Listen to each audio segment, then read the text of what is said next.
What's up, everybody? Welcome to this episode of Nerd Thing. I am Jordan, your resident nerd. I'm Devin. And this week we are going to be talking about Ready Player One. Woo! The big one outside of Black Panther.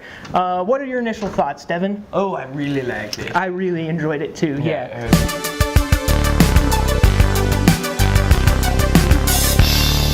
Come with me. This is the Oasis. The first thing, obviously, let's get it out of the way, pop culture references. Yeah. Well, of course we like that. You got Ninja Turtles. You're gonna name them all. Back to the Future. Okay. You got Iron Giant. No one has enough time for this. You got, that's a fair point. They were like, hey, you know how we can make a bunch of money? I'll write this book about all these nerd things, and then we'll have Steven Spielberg take it all and do it. And you know what? It's amazing. It is amazing. It goes so far beyond. No. This is war. 80s pop culture references though. Like there's Halo, Street Fighter, there's Mortal Kombat. It goes characters. into everything all the time. Literally like super nerdy nerdisms. My first thought was, how the hell did they get the licensing for this? Because because Steven Spielberg made half of it. Yeah, that's a good point. Yeah, he owns half of the properties. He just owns Hollywood. They were like, because they know how much money they were going to make off this movie. So they were like, yeah, just throw the dough at it. One of the reservations I had about this film going in was that there would be a lot of, I call them Michael Bay action scenes, which are very quick cuts, close up. Yeah, close. And there's none of that. Everything is long, sweeping shots that are far out. Yeah, the battle You can scenes are actually great. see what's happening. I mean, sometimes I was counting, there were like 8 or 9 second shots, which is a lifetime for an action movie. It is. The only thing I didn't like was the stacks in the real world.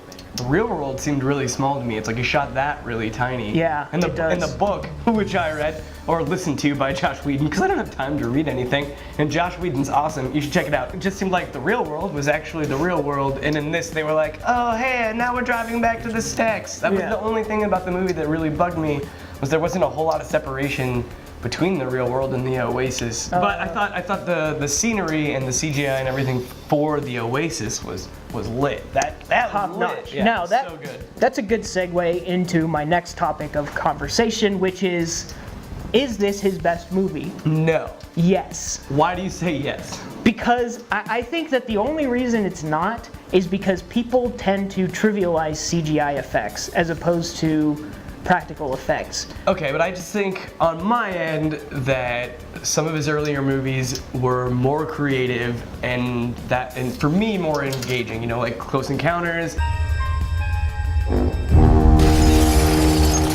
That was super engaging without a whole lot of anything of CGI. It was just character development.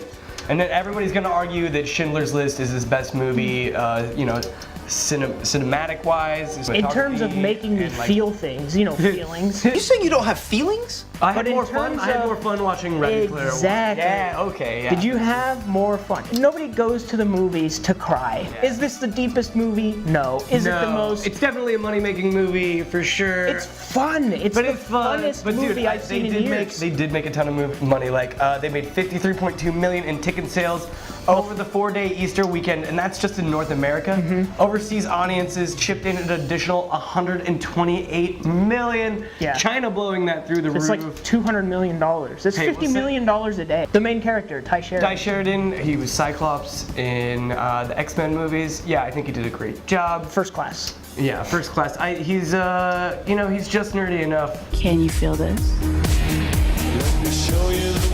Yeah. I was skeptical about, because I've never been the biggest fan of his. I was skeptical going into this movie, but he convinced me. His acting chops.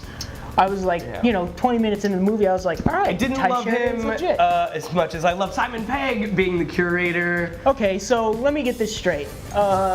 Our Black Panther episode, you hated what's his name because he had an American accent. Okay. But Simon Pegg has an American accent, and oh, he's a god. Yeah, but Simon he's Pegg did it really amazing. well. They didn't point it out. They weren't like, man, this British guy's clearly an American. No, they didn't. They didn't at all. They did in Black Panther, though. In Black Panther, they were like, the American again. The CIA, the man. CIA American agent, and that's just So he bullshit. pulled out a Tommy gun and was like, yeah, see? With a cigar. And he does do a British accent because the curator's British, so Okay. he's All like, right. oh yes, Whatever. you are so, and he tips him the extra life. Spoilers.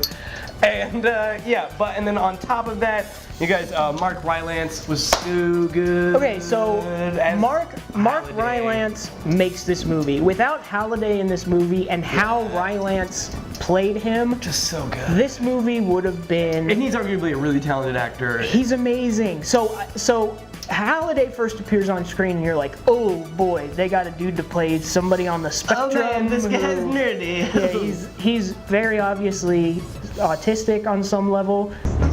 The Oasis was the brainchild of James Halliday. Hello. If you're watching this, I'm dead.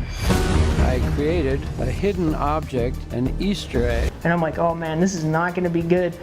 And then like 2 lines into his scene, you are wrapped up in his stuff. He's captivating. He's so good. Yeah. He's in so little scenes that every time he shows up, you're like, yes, Rylance, yes, Halliday's back. It's so good when you see him. It's just warming and wonderful. Yeah, he put so much nuance into Well, I think the each scene. The scenes with him and Simon Pegg reacting the history together. because Simon Pegg and beautiful, Rylance, really good acting. they play business partners, and about halfway into the movie, Halliday basically kicks him out, and he's like, "You're out. I want to take over, because I want to play a video game, and I don't want to worry about the business I want stuff." to do it my way. Yeah.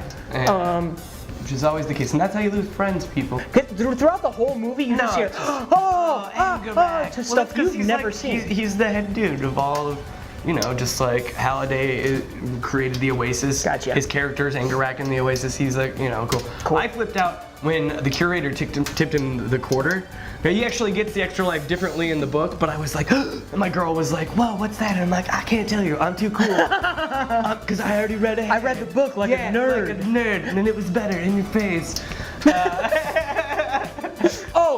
One major gripe. Oh, Okay. what's the big gripe? The end of the movie, they're in the real world and he's escaping from the people. He has this stupid ice key and he's in a truck. Oh, and he can't get the in ice the key VR. in the... Like 9 times. I had to pee so bad that by the end of the movie I'm going, just put the damn key in the freaking thing and let's get this over with. Yeah. I'm done. Just because of that, They dragged it out. 8.5 out of 10 yoo-hoos. Okay, I could take that. It was 2 hours and 20 minutes. It was a little long, and they definitely went on too long with the movie. Yeah. And they definitely sold me all the things that I loved, but I still love it. I So got 8.5 yoo-hoos seems good to me. Standard yoo-hoo rating. Nailed it. Boom. That's gonna do it for us, guys.